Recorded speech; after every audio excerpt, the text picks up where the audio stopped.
અધિકારીઓ અને પદાધિકારીઓ ટૂંકમાં આ અઠવાડિયે અથવા આવતા અઠવાડિયામાં રાજકોટનું બજેટ રાજકોટની પ્રજા સમક્ષ મૂકવાના છે।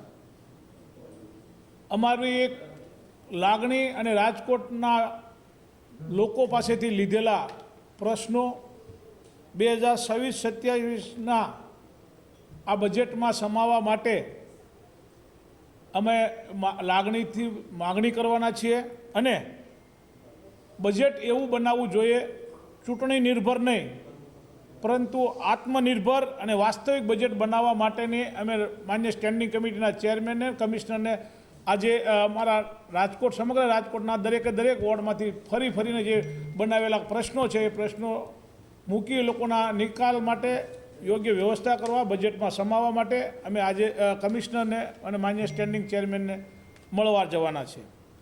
અમારા કાર્યક્રમોમાં 20 મુદ્દાઓ જે સમગ્ર રાજકોટને દરેક વોર્ડમાં આવરી લે છે, દરેક વોર્ડના નાના મોટા પ્રશ્નો છે એના અનુસંધાનોનું અમે માગણી કરી રહ્યા છીએ બજેટમાં। તેમાં વાત એ પ્રમાણે પ્રથમ રાજકોટ મહાનગરપાલિકા વતી રાજકોટની પ્રજા ઉપર કોઈ વધારાનો ટેક્સ કે બોજો ન આપે અને કોર્પોરેશનમાં વ્યાજ માફીની સ્કીમ આપે જેથી કરીને કરોડો રૂપિયા કોર્પોરેશનના બાકી છે એ કરોડો રૂપિયા જમા થાય અને હાલે જે પ્લોટ વેચવાની પ્રક્રિયામાં કોર્પોરેશન તૈયાર છે એના મળતિયાઓને દેવા માટે એ પ્રક્રિયામાંથી બહાર નીકળી જાય આસાનીથી રાજકોટના વિકાસના કામમાં કોઈ પણ જગ્યાએ અટકામણ ન થાય। એવી જ રીતે સામાકાંઠા વિસ્તારમાં રિંગ રોડ સુધી ટીપી સ્કીમો એક જ સાઈડમાં દાખલા તરીકે અમે કોઈ વ્યક્તિગત વિરોધ નથી કરતા પરંતુ જેમ કાલાવાડ રોડ એ એક જ સાઈડમાં આથમણી દિશામાં વિકાસ થઈ રહ્યો છે એની સામે કાંઠે કોઈ વિકાસની વાત નથી। સામે કાંઠેમાં જેટલી ટીપી સ્કીમ આવતી હોય દરેક ટીપી સ્કીમને કાયમી રેગ્યુલર કરી અને એનો કામગીરી ચાલુ કરવી જોઈએ એ અમારી માગણી છે। ત્રીજો મુદ્દો સિનિયર સિટીઝન રાજકોટમાં જેટલા લોકો સિનિયર સિટીઝનો છે એ સિનિયર સિટીઝનોને રાજકોટ મહાનગરપાલિકાની સિટી બસમાં ફ્રી મુસાફરી કરવા માટેની પરવાનગી આપવી જોઈએ કોર્પોરેશન એવી અમે એ પણ માગણી કરી રહ્યા છીએ। રાજકોટમાં હાલ સફારી પાર્ક બનાવવા જઈ રહ્યા છે, તમે જોયું છે સફારી પાર્કનું કામ અમુક અંશે ચાલુ છે। એક પણ જગ્યાએ એવો રોડ નથી જ્યાંથી સીધા ડાયરેક્ટ જઈ શકાય, ફક્ત ને ફક્ત સર્વિસ રોડ આરટીઓ બાજુથી જાઓ તમે ગ્રીનલેન્ડ ચોક તો પણ સર્વિસ રોડમાંથી જવું પડે, બાલ્યાસન બાજુથી આવો તો પણ સર્વિસ રોડ ઉપરથી જવું પડે છે અને ભાવનગર બાજુથી એટલે ત્રંબા બાજુથી આવીએ તો પણ સર્વિસ રોડ ઉપરથી જવું પડે છે। હકીકતમાં એના ડાયરેક્ટ આ જો ટીપી સ્કીમ આવી જાય અમલમાં જલ્દી તો એને ડાયરેક્ટ રોડ મળી શકે એમ છે રાજકોટને પ્રજાના ભલા માટે। તેવી રીતે હું બીજી વાત કરું, નવા ભળેલા વોર્ડ હતા જે વોર્ડ નંબર 18, 12, 11, 3 અને 1 એમાં હજી પણ પ્રાથમિક સુવિધાઓનો અભાવ છે। આ વોર્ડ ઘણા સમય પહેલાં 6 વર્ષ પહેલાં તો 1 નંબર ને 3 નંબરમાં વધારાનો થયો, એ પહેલાં 18, 12 ને 11 આ બધા વોર્ડમાં મોટા પાયે આજે પણ સુવિધાઓ અલભ્ય છે જેનો લોકોને લાભ પણ મળતી પણ નથી। એવી રીતે રાજકોટ મહાનગરપાલિકાની હદમાં ચારે તરફ વધી છે તો 4 ઝોન રાજકોટ મહાનગરપાલિકા હાલ પૂર્વ ઝોન, પશ્ચિમ ઝોન, સેન્ટ્રલ ઝોન 3 ઝોનમાં ચાલી રહી છે અને 4 ઝોનના નવી ઓફિસો બનાવવી જોઈએ, કામનું વિતરણ કરવું જોઈએ અને 4 ઝોનમાં અંગ્રેજી માધ્યમની પ્રાથમિક શાળા નગર પ્રાથમિક શિક્ષણ સમિતિએ બનાવવી જોઈએ એવી અમારી રાજકોટની પ્રજા વતી માંગ છે। બીજું, પૂર્વ ઝોનમાં આવેલ પીટીસીની જે દિવાલ અંદર ગ્રાઉન્ડ છે, પીટીસીનું મારા ખ્યાલ મુજબ મિનિમમ 30થી 35 એકર જેવી જમીન આજે કોર્પોરેશન માગે તો સરકારમાંથી મળી શકે એમ છે। રાજકોટના પૂર્વ ઝોનમાં સ્પોર્ટ્સ કોમ્પ્લેક્સ, ઇંગ્લિશ મીડિયમ શાળાઓ, લાઇબ્રેરી, સ્વિમિંગ પુલ જેવી સુવિધાઓ રાજકોટની પ્રજાને જે સામે કાંઠાનો વિસ્તાર મેં કીધું એને મળી શકે એવી છે। જમીન છે, બધું છે, પણ સરકારે પાસેથી માંગણી કરી એ મેળવવા અને એ રાજકોટના પૂર્વ ઝોનનો એટલે કે સામે કાંઠાનો વિકાસમાં આ વસ્તુ કરે એવી અમારી લાગણી અને માગણી છે। આજી ડેમની પાણીની સંગ્રહ ક્ષમતામાં વધારો થાય, જેમ આપણે ન્યારીમાં સંગ્રહ ક્ષમતાનો વધારો કરવા માટેના બનાવે એવી રીતે આપણે આજી ડેમમાં સંગ્રહ કરવાની ક્ષમતા વધે એના માટે આયોજન કરવું જોઈએ, વિતરણ વ્યવસ્થા કરવી જોઈએ અને વિતરણ નવા અંડરગ્રાઉન્ડ અને ઓવરહેડ ટાંકાઓ બનાવવા જોઈએ, જેથી કરીને રાજકોટના આજીડેમ વિસ્તારમાં જેટલું પાણીનું વિતરણ થઈ રહ્યું છે એમાં કોઈ દુવિધા ન થાય અને લોકોને સુવિધા મળી શકે. રાજકોટ મહાનગરપાલિકા કોર્પોરેશન દ્વારા સંચાલિત એનિમલ હોસ્ટેલ જે છે એનિમલ હોસ્ટેલમાં ગાય બળદ જેનું છાણ એ નીકળે એની જુદી જુદી વસ્તુમાં ઉપયોગ કરી શકાય, દાખલા તરીકે ખાતર તરીકે ઉપયોગ કરી શકાય તેમ છે. અને બાયોગેસ પ્લાન્ટની જો સ્થાપના કરવામાં આવે તો રાજકોટને આર્થિક પૈસા પણ મળી શકે એમ છે. એટલા માટે રાજકોટના કમિશનર અને સ્ટેન્ડિંગ માન્ય ચેરમેનશ્રીને અમે આ વાત કરવાના છીએ. એટલે રિવરફ્રન્ટ કોર્પોરેશનમાં ચંપકભાઈ ઓરા બ્રિજ એટલે કે 80 ફૂટના રોડથી કેશરી પુલ સુધીનો પ્રથમ ફેઝનો રિવરફ્રન્ટ બનાવવો જોઈએ. આ પહેલાં પણ ગયા જનરલ બોર્ડમાં પણ એ લોકોએ મૂકેલું હતું, પરંતુ એમાં 1% પણ કામ થયું નથી અને કોઈ લોકોને બીજાને દુવિધા ઊભી થાય એવું કામગીરી કરી રહ્યા છે. એની જગ્યાએ અમારી માંગણી છે કે કેશરી પુલથી 80 ફૂટના રોડ અત્યારે હાલ બનાવી નાખવો જોઈએ. વોર્ડ નંબર 15માં જુદી જુદી જે જરૂરિયાતો છે, મારા વોર્ડની વાત કરીએ તો એની યાદી પણ જુદી બનાવી છે. વોર્ડ નંબર 15માં નવી ડીઆઈ પાઇપલાઇન હાલ નાખવાનું કામ ચાલુ છે. તેમાં સિમેન્ટ રોડ અને ડામર રોડ બનાવવાના અલગથી ગ્રાન્ટ ફાળવવી પડશે. જો એ નહીં ફાળવે તો એ વિસ્તારને જ્યાં સુધી ન ફાળવે ત્યાં સુધી સુવિધા મળશે નહીં. એટલા માટે અમારી એ માગણી છે. ગંજીવાડા, મનરપરા, ભગવતી સોસાયટી, માજોઠી નગર, મેમણ કોલોની, જહીનનગર જેવા વિસ્તારોમાં હાલ નવી ડીઆઈ પાઇપલાઇન નાખી રહ્યા છે. ડીઆઈ પાઇપલાઇનમાં કામ પૂર્ણ થતાં એમાં નવી પૈસાની ગ્રાન્ટની યોજના આયોજન કરી અને આપવી જોઈએ એવી અમારી માગણી છે ચારેય કોર્પોરેટરની. વોર્ડ નંબર 15માં લાખાજીરાજ ઉદ્યોગનગરમાં ગત વર્ષ ગેસની પાઇપલાઇન નાખવામાં આવેલી હતી. હાલ નવી ભૂગર્ભ ગટરનું કામ પણ ચાલુ કરવામાં આવેલ છે. એટલે આ જે કામ થશે એટલે રોડ આખા ખોદાઈ જશે, કારણ ડ્રેનેજ લાઇનથી પણ ખોદાઈ જશે અને આ બંને જગ્યાએ જો ખોદાઈ જતા હોય તો ત્યાં ડામર કરવા માટેની ગ્રાન્ટની અલગથી વ્યવસ્થા કરી આપવા માટેની વોર્ડ નંબર 15ના કોર્પોરેટરની માંગ છે.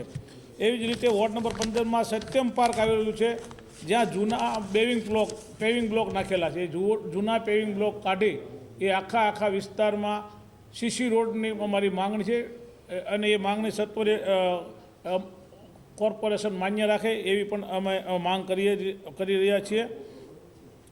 વોર્ડ નંબર 15માં ડ્રેનેજને ગંદા પાણીના માસિક ફરિયાદો તમે જો હિસાબ કરો, માસિક ફરિયાદો 1000 ઉપર છે.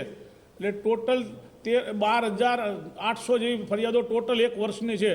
એનો અર્થ એ બતાવે છે કે ત્યાં ગંદુ પાણી વારંવાર ભળી જાય છે. ડ્રેનેજનું અને બંને પાણી એક થતાં રાજકોટમાં બીમારીનું પ્રમાણ વધતા, એમાં ખાસ કરીને મારા વોર્ડની વાત કરી રહ્યા છે તેમાં પણ વધારો થઈ રહ્યો છે. એટલે અમારી માંગણી છે ખોડિયારપરા શેરી નંબર 1 થી 76 અને આંબેડકર નગર શેરી નંબર 1 થી 13 યોજના નવા રસ્તા અને નવી ગ્રાન્ટ ફાળવવા માટે માંગણી કરીએ છીએ. વોર્ડ નંબર 15માં મોહનભાઈ સરવૈયા હોલ આવેલો છે, જે છેલ્લા 18 વર્ષથી છે. એ આ હોલની અંદર રિનોવેશન કરવાની તાતી જરૂરિયાત જણાઈ રહી છે. લોકોની માંગ પણ છે. સામે કાંઠે 2 વોર્ડમાં આ એક જ હોલ એવો છે જ્યાં ઉપયોગ થઈ શકે છે કોર્પોરેશનનો. એટલા માટે એને રિનોવેશન જલ્દી થાય એવી પણ અમારી એક માંગણી છે.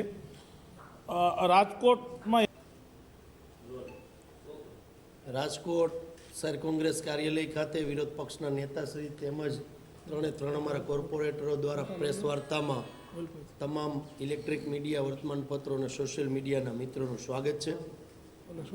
અમારા વિરોધ પક્ષના નેતાએ જે સૂચનો તમને લોકોને કીધા, જે રાજકોટની જનતા પાસેથી અમે લીધેલા છે કે કોંગ્રેસ છે તો કોંગ્રેસના કોઈ કાર્યકર કે કોંગ્રેસના કોઈ આગેવાનોએ બનાવેલા જે સબ્જેક્ટો છે એ નથી.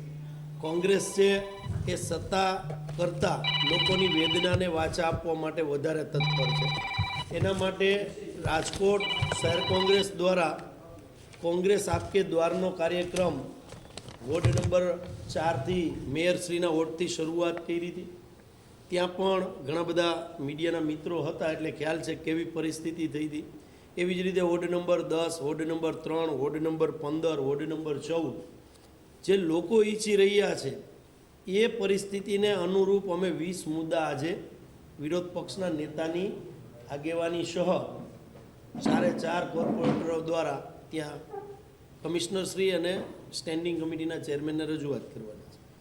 પણ એક કોંગ્રેસના પ્રમુખ તરીકે હું આશા રાખું કે ભારતીય જનતા પાર્ટીની જે ભ્રષ્ટ સરકાર છે અને કુશાસન ચાલી રહ્યું છે મહાનગરપાલિકામાં, એટલા માટે કુશાસન કહું છું કે લોકોના પાયાના પ્રશ્નને વાચા આપવાનું ક્યાંક રાજકોટ મહાનગરપાલિકા ભૂલી ગઈ હોય એવું આપણને લાગી રહ્યું છે. કારણ કે અત્યારે તમે અહીંયા જ જોઈ શકો કે 2 દિવસ પહેલાં આ જ મુદ્દો વિરોધ પક્ષ તરીકે અમે લોકોએ લીધો કે સમગ્ર રાજકોટની ઉપર પાણીનો બોજો આવનારી ચૂંટણી પૂર્ણ થયા પછી મહાનગરપાલિકા નાખવા જઈ રહી છે. જે મીટર મૂકવાની વાત ચાલી રહી છે એના માટે રસ્તો જે છે એ પાછો ખોદે છે ને પાછો નવો રસ્તો કરે છે. તમે લગભગ ચોથી જાગીરના મિત્રોને બધાને ખબર હશે.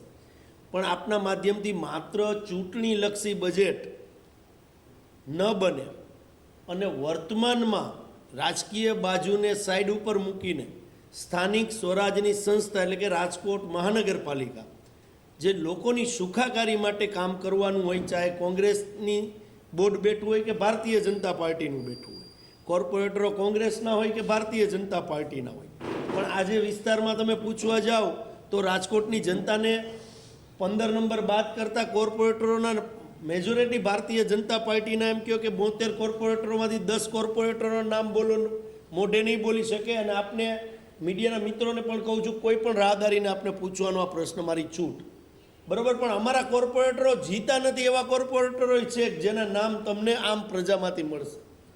એટલે ક્યાંક ને ક્યાંક ભારતીય જનતા પાર્ટી છે લોભ લાલચ અને માત્ર હું તો સ્પષ્ટ આક્ષેપ કરીશ કમિશનર શ્રી ઉપર અને સ્ટેન્ડિંગ કમિટીના ચેરમેન ઉપર કે હવે થોડો સમય રહ્યો છે તમારી પાસે, હવે થોડુંક ભ્રષ્ટાચારને સાઈડ ઉપર મૂકી અને એકચ્યુઅલની અંદર જે વિકાસના કામ કરવાના છે રાજકોટની અંદર એ કરજો. નકર આવનારી ચૂંટણીની અંદર રાજકોટની પ્રજા જાગી ગઈ છે. તમારે જે જગ્યાએ બેઠા છો એ જગ્યા મૂકવાનો વારો આવશે. આ વસ્તુને ધ્યાને રાખીને તમે આવનારું બજેટ છે એ સુભરિત સારી રીતે બહાર પાડજો. બીજું કે રાજકોટ મહાનગરપાલિકા કરતાં સમગ્ર ગુજરાતની અંદર અમદાવાદ મહાનગરપાલિકા છે એ સૌથી મોટી સ્થાનિક સ્વરાજની સંસ્થા ગુજરાત રાજ્યની અંદર છે. જો ત્યાં પણ ભારતીય જનતા પાર્ટીના મેયર અને સ્ટેન્ડિંગ કમિટીના ચેરમેન અને વિરોધ પક્ષે રજૂઆત કરેલી હોય અમારા ત્યાંના વિરોધ પક્ષના નેતાએ, તો ત્યાં પણ વ્યાજ માફી થતી હોય તો અહીંયા કુંભકર્ણની નિંદ્રામાં સૂવે છે આ મ્યુનિસિપાલિટી કમિશનર ઓફિસની અંદર આવતા નથી, બંગલેથી વહીવટ થાય છે. તો તમે પ્રજા માટે અહીંયા બેઠા છો તો અમારી સ્પષ્ટ રજૂઆત છે, જેમાં વસરામભાઈએ લેખિતમાં દીધી છે કે વ્યાજ માફીની યોજના તમારે લઈ આવવી જોઈએ. અને જો તમારે 200 કરોડની લોન ન લેવી હોય તો ચોથી જાગીરના મિત્રોના માધ્યમથી કહેવા માગું છું કે કલેક્ટર ઓફિસને સીલ મારીને બતાડે, PWDની ઓફિસને સીલ મારીને બતાડે, સૌરાષ્ટ્ર યુનિવર્સિટીને સીલ મારીને બતાડે, સામાન્ય ઇન્ડુસના ટાવર જે છે એનો જૂનો પણ ટેક્સ બાકી છે એ ટાવર ઉતારીને બતાડે.